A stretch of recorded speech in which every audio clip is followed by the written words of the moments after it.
The Cursed Stone.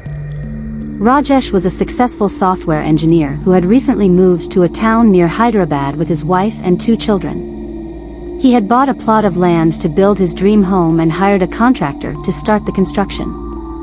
One day, while digging the foundation, the workers found a large stone that was intricately carved with strange symbols. Rajesh was intrigued by the stone and decided to keep it as a showpiece in his backyard. He soon regretted his decision, as strange and scary things started to happen in his home. He heard eerie noises at night, saw shadows moving in the corners of his eyes, and felt cold spots in some rooms. His wife complained of nightmares and his children became restless and irritable. Rajesh also noticed that his plants were wilting and his pets were acting strangely. He tried to ignore these signs, thinking that they were just coincidences or his imagination. But things got worse when one night, he woke up to find his wife screaming in terror. She said that she saw a dark figure standing over their bed, holding a knife. Rajesh turned on the light and saw nothing, but he felt a cold breeze on his neck. He hugged his wife and tried to calm her down, but he was secretly terrified. He decided to call a pundit, a Hindu priest, to bless his home and ward off any evil spirits. The next day, the pundit arrived and inspected the house.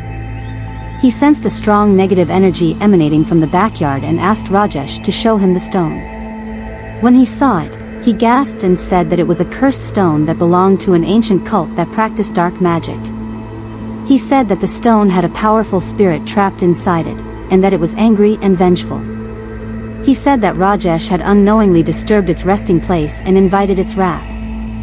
The pundit said that there was only one way to get rid of the curse: to perform a ritual and immerse the stone in a large water body like a river or a lake.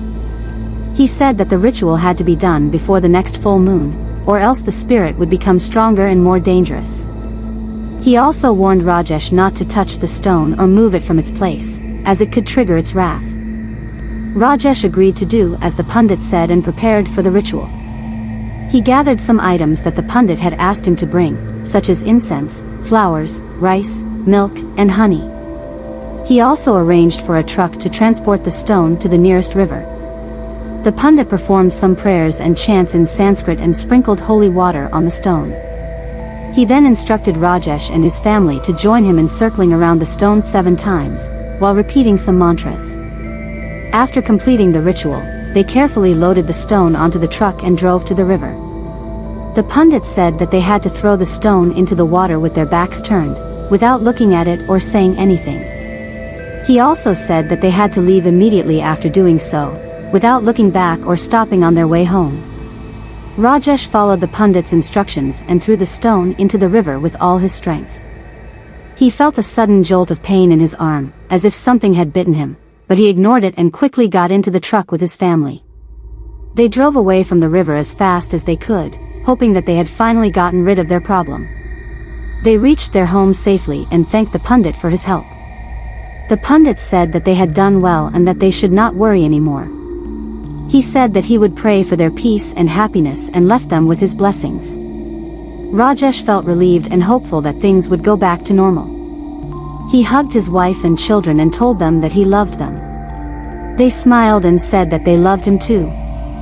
That night, they all slept peacefully for the first time in weeks.